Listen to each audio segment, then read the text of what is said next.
Hello everyone, welcome to our channel Shweta study point. Friends, कैसे हैं आप सभी? आशा करती हूँ कि आप सभी बहुत ही अच्छे होंगे।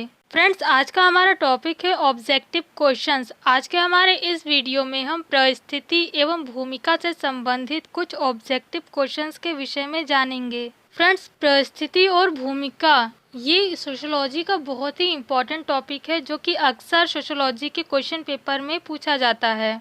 तो आप सभी वीडियो को पूरा देखिएगा, बिल्कुल भी स्किप मत करिएगा। और इस टॉपिक से रिलेटेड और भी क्वेश्चंस के बारे में जानने के लिए मेरे चैनल्स में आपको और भी वीडियोस मिल जाएंगी। आप उन्हें देखकर इसके बारे में और भी ज़्यादा जानकारी प्राप्त कर सकते हैं। फ्रेंड्स, अगर आप इसी तरीके की और भी वीडियोस देखना चाहते हैं तो उसके लिए मेरे चैनल को सब्सक्राइब करना ना भूलें और साथ ही साथ बेल आइकन को ज़रूर दबाएँ, जिससे कि आपको मेरी लेटेस्ट वीडियो की अपडेट मिल सके। फ्रेंड्स, चलिए ज़्यादा देर न करते हुए बढ़ते हैं वीडियो की ओर और जानते हैं परिस्थिति और भूमिका से संबंधित ऑब्जेक्टिव टाइप क्वेश्चंस के विषय में। हमारा पहला प्रश्न यह है कि प्रत्येक व्यक्ति को निश्चित भूमिका और पद किसके द्वारा उपलब्ध कराई जाती है? आपके ऑप्शंस हैं ऑप्शन नंबर 1 समूह, ऑप्शन नंबर 2 समाज, ऑप्शन नंबर 3 समिति, ऑप्शन नंबर 4 संस्था। तो इसका सही उत्तर होगा ऑप्शन नंबर 2 समाज। कहने का मतलब यह है कि प्रत्येक व्यक्ति को निश्चित भूमिका और पद समाज द्वारा उपलब्ध कराया जाता है। हमारा अगला प्रश्न यह है कि किस समाजशास्त्री ने परिस्थिति पुंज और परिस्थिति क्रम की अवधारणा दी है? आपके ऑप्शन हैं ऑप्शन नंबर 1 लिंटन,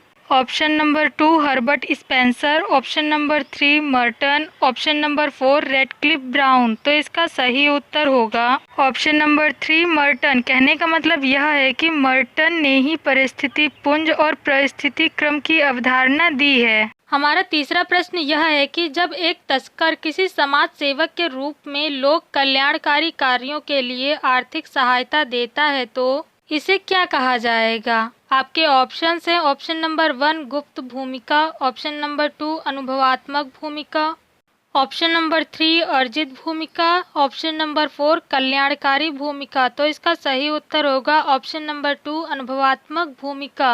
हमारा अगला प्रश्न यह है कि एक परिस्थिति विशेष में केवल एक संबद्ध भूमिका नहीं होती है, बल्कि उसमें अनेक संबद्ध भूमिकाएं होती हैं। इसे मर्टन ने क्या कहा था? आपके ऑप्शंस हैं ऑप्शन नंबर 1 परिस्थिति पटल, ऑप्शन नंबर 2 बहुपरिस्थितियाँ, ऑप्शन नंबर 3 बहुत भूमिकाएं, ऑप्शन नंबर 4 भूमिका पटल। तो इसका सही उत्तर होगा ऑप्शन नंबर 4 भूमिका पटल। कहने का मतलब यह है कि एक परिस्थिति विशेष में केवल एक संबद्ध भूमिका नहीं होती है, बल्कि उसमें अनेक संबद्ध भूमिकाएं होती है। इसे मर्टन ने भूमिका पटल कहा है। हमारा अगला प्रश्न यह है कि जब महत्वाकांक्षाओं और उपलब्धियों के बीच अंतराल बहुत भारी लगने लगे तब उसका परिणाम क्या होता है? दूसरे शब्दों में कहें तो तब उसका परिणाम क्या कहलाता है? आपके ऑप्शन है ऑप्शन नंबर 1 परिस्थिति संघर्ष, ऑप्शन नंबर 2 परिस्थिति कुंठा, ऑप्शन नंबर 3 परिस्थिति तनाव, ऑप्शन नंबर 4 परिस्थिति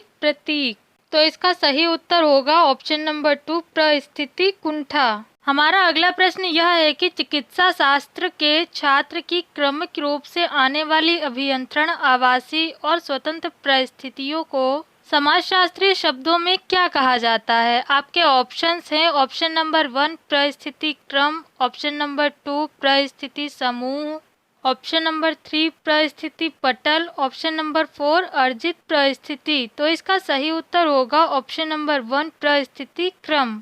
कहने का मतलब यह है कि चिकित्सा शास्त्र के छात्र की क्रमिक रूप से आने वाली अभियंत्रण आवासीय और स्वतंत्र परिस्थितियों को समाजशास्त्रीय शब्दों में परिस्थिति क्रम कहा जाएगा। हमारा अगला प्रश्न यह है कि निम्नलिखित प्रकारों में कौन सा एक प्रकार है व्यक्ति की परिस्थिति के अनुरूप नहीं किया जाता है? आपके ऑप्शंस हैं ऑप्शन नंबर 1 सामाजिक समूह में उसका स्थान, ऑप्शन नंबर 2 सत्ता की मात्रा जो वह काम में लाता है, ऑप्शन नंबर 3 अधीनता की मात्रा जो अपेक्षित है, ऑप्शन नंबर 4 धार्मिक प्रतिमान जो उसे स्वीकार ही करने हैं। तो इसका सही उत्तर होगा ऑप्शन नंबर 4 धार्मिक प्रतिमान जो उसे स्वीकार ही करने हैं। कहने का मतलब यह है कि यही वो प्रकार है जो व्यक्ति की परिस्थिति के अनुरूप नहीं किया जाता है। हमारा अगला प्रश्न यह है कि सेना में भर्ती होने पर सैनिक की भूमिका निभाना सीखना कहा जाता है। दूसरे शब्दों में कहें तो सेना में भर्ती होते समय जो हम सैनिक की भूमिका निभाना सीखते हैं उसे क्या कहा जाता है। आपके ऑप्शन है ऑप्शन नंबर 1 भूमिका पालन, ऑप्शन नंबर 2 भूमिका ग्रहण, ऑप्शन नंबर 3 भूमिका प्रत्याशा,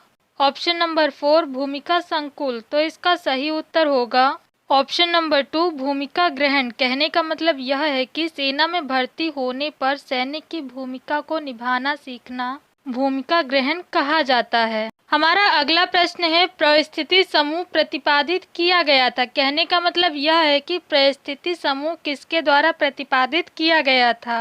आपके ऑप्शन है ऑप्शन नंबर 1 रॉबर्ट मर्टन द्वारा, ऑप्शन नंबर 2 टॉलकॉट पार्सन्स द्वारा, ऑप्शन नंबर 3 रॉल्फ लिंटन द्वारा, ऑप्शन नंबर 4 रेडक्लिफ ब्राउन द्वारा। तो इसका सही उत्तर होगा ऑप्शन नंबर 3 रॉल्फ लिंटन द्वारा। कहने का मतलब यह है कि परिस्थिति समूह रॉल्फ लिंटन द्वारा प्रतिपादित किया गया था। हमारा अगला प्रश्न यह है कि निम्नलिखित में से किसके द्वारा परिस्थिति को पुनर्बल प्राप्त होता है। आपके ऑप्शन है ऑप्शन नंबर 1 जाति, ऑप्शन नंबर 2 वर्ग, ऑप्शन नंबर 3 धर्म, ऑप्शन नंबर 4 राज्य। तो इसका सही उत्तर होगा ऑप्शन नंबर 1 जाति। कहने का मतलब यह है कि इन सभी में से जाति के ही द्वारा परिस्थिति को पुनर्बल प्राप्त होता है। हमारा अगला प्रश्न यह है कि रुग्ण भूमिका की अवधारणा किसने प्रस्तुत की है। आपके ऑप्शन हैं option number 1 Pareto, option number 2 Veblen, option number 3 Merton, option number 4 Parsons. तो इसका सही उत्तर होगा ऑप्शन नंबर 3 मर्टन। कहने का मतलब यह है कि रुग्ण भूमिका की अवधारणा मर्टन ने प्रस्तुत की है। हमारा अगला प्रश्न यह है कि अधिकांश भूमिकाएं होती हैं। दूसरे शब्दों में कहें तो अधिकांश भूमिकाएं कैसी होती हैं। आपके ऑप्शन हैं ऑप्शन नंबर 1 पारस्परिक, ऑप्शन नंबर 2 व्यक्तिमूलक, ऑप्शन नंबर 3 स्वतः प्रवर्तित, ऑप्शन नंबर 4 पृथक। तो इसका सही उत्तर होगा ऑप्शन नंबर 1 पारस्परिक। कहने का मतलब यह है कि अधिकांश भूमिकाएं पारस्परिक होती हैं। हमारा अगला प्रश्न यह है कि भूमिका का समाजशास्त्रीय अर्थ क्या है। आपके ऑप्शन हैं ऑप्शन नंबर 1 व्यक्ति का व्यवहार, ऑप्शन नंबर 2 परिस्थिति के अनुरूप व्यवहार, ऑप्शन नंबर 3 प्रदत्त परिस्थिति के अनुरूप व्यवहार, ऑप्शन नंबर 4 अर्जित परिस्थिति के अनुरूप व्यवहार। तो इसका सही उत्तर होगा ऑप्शन नंबर 2 परिस्थिति के अनुरूप व्यवहार। कहने का मतलब यह है कि भूमिका का समाजशास्त्रीय अर्थ परिस्थिति के अनुरूप व्यवहार है। फ्रेंड्स, ये थी जानकारी परिस्थिति और भूमिका से संबंधित ऑब्जेक्टिव टाइप क्वेश्चंस के विषय में। आपको मेरे द्वारा दी हुई ये जानकारी कैसी लगी मुझे कमेंट बॉक्स के जरिए ज़रूर बताइएगा। आशा करती हूँ कि आपको मेरे द्वारा दी हुई जानकारी पसंद आई होगी। अगर आपको मेरे द्वारा दी हुई ये जानकारी पसंद आई हो तो वीडियो को लाइक और शेयर ज़रूर करें, चैनल को सब्सक्राइब करना ना भूलें और साथ ही साथ बेल आइकन को ज़रूर दबाएं जिससे कि आपको मेरी लेटेस्ट वीडियो की अपडेट मिल सके।